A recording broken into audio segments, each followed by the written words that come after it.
umaamoy alak siya at 10:30 in the morning. Doon na-confirm yung decision ko na mag-resign. Good afternoon, Vice President Inday Sara Duterte. Vice President Inday, the palace has said your time as DepEd Secretary was a complete failure. This stems from your statement that the country remains at a paper and pencil in comparison to other educational system of other countries which are modernized. What is your response to that, ma'am? Oh, thank you, Alvin and Tourism, for this opportunity to speak, and explain my side. Unang-una, masabi ko yon na we are still, we are truly behind sa education system natin compared to more developed countries around the world. And that is true. That is an observation. That is a fact of the Philippines. And I have all the right to say kung ano yung katotohanan ng bansa natin. That is covered by the freedom of speech and expression natin. So, dapat siguro walang magalit. Kasi yun naman yung katotohanan ng bansa natin eh. Saan ba tayo magsisimula mag-isip ng mga solusyon kung hindi natin tanggapin na mayroong problema yung bayan? Pangalawa, hindi ko maintindihan saan nanggagaling yung total failure ako as a Department of Education Secretary. Kasi iba yung actions ni BBM noong ako ay nag-tender ng resignation. Kung maalala ninyo, that was June 19, 2024. It was a Wednesday. Matagal ko na pinag-isipan yung pagre-resign. Inisip ko na kapag mag-resign ako, habang nasa administration ako, inaatake ako. Pag nag-resign ako, dodoble yung atake sa akin. Posibleng mag-file ng impeachment case sa akin dahil September 2023 pa lang pinag-uusapan na yon. So, matagal ko na hawak-hawak yung resignation letter na yun. Matagal akong pabalik-balik sa Malacanang, pero hindi ko talaga pa naibigay. Pero nung June 19, 2024, dun ko na isip na yun ang pinakatamang panahon na ibigay ko na yung irrevocable resignation ko. Kasi merong meeting sa Malacanang about opening of classes na hindi naman dapat na umaabot sa level ng Pangulo, pero meeting ko para sa kung kailan magbubukas ang klase. So after nung meeting, mag-request ako kay President Marcos if I can have a few minutes of his time. Meron lang akong ibigay sa kanya na sulat. So, ang ginawa niya, sinabi niya, so ano kasi yon? Meron silang reception area, tapos papasok ka sa isang room. Doon sa room, doon ginagawa yung meetings nila. Merong conference table. Tapos, pinapasok niya ako sa isa pang room doon sa loob.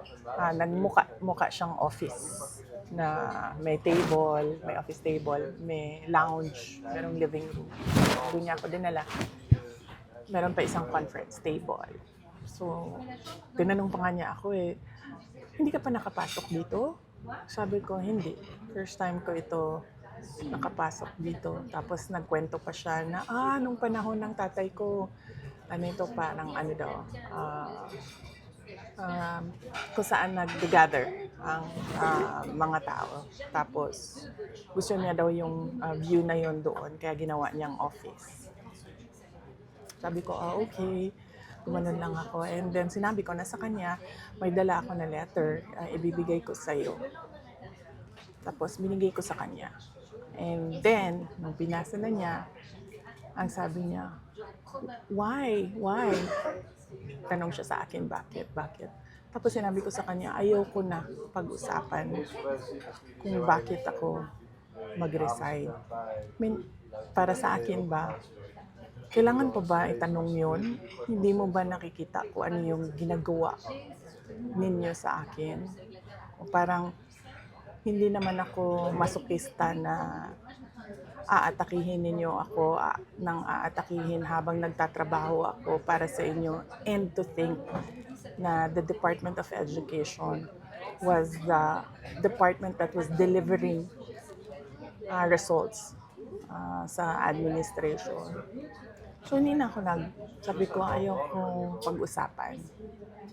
And then sabi niya, he tried to ask me to stay. Tapos sabi ko, ayoko na. And then ang sunod niyang ginawa, inofera niya ako, may gusto ka ba na posisyon? Sabi ko, wala akong gustong posisyon. Tapos ang sunod niyang sinabi sa akin, pwede ka bang tumulong sa midterm elections para sa mga senators? Tapos sabi niya, kasi di ba yung hugpong ng pagbabago, kasali naman yun sa unit team noon. Gumanon siya. Sabi ko, hindi ko, pag-iisipan ko, pero wala pa akong plano para sa 2025 midterm elections ng senators. So, clearly, lahat ng attempts niya to make me reconsider my resignation, na sinabi niya, magstay lang ako as Department Secretary o DepEd, na sinabi niya, gusto ko bang lumipat sa ibang posisyon, sabihin ko daw sa kanya, na sinabi niya, pwede ba akong tumulong sa midterm elections ng 2025. So, hindi iyon actions ng taong tumitingin as failure ako. Action yon ng taong tumitingin na kailangan niya yung trabaho ko. So, hindi ko alam saan nanggagaling yung sinasabi nilang failure ako as a Department of Education Secretary. At ang clincher dito, hindi yun eh. Hindi yung gusto niya akong manatili at magtrabaho para sa kanya sa administrasyon.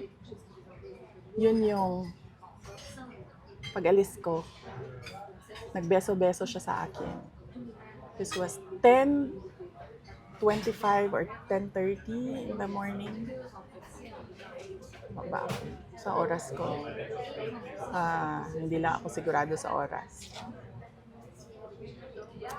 Yes, tama. Kasi ito yung pumasok sa isip ko eh. Tama yung oras ko. 10:25, 10:30 in the morning. Amoy alak siya. At kung ako ang pahulain, kung ano yung alak na yon, whiskey. Pero, hindi ko naman siya nakita nag-inom ng whiskey. Nakikita ko siya lagi umiinom ng champagne. Pero amoy alak siya at 10:30 in the morning. Doon na-confirm yung decision ko na mag-resign. So, hindi ako ang failure.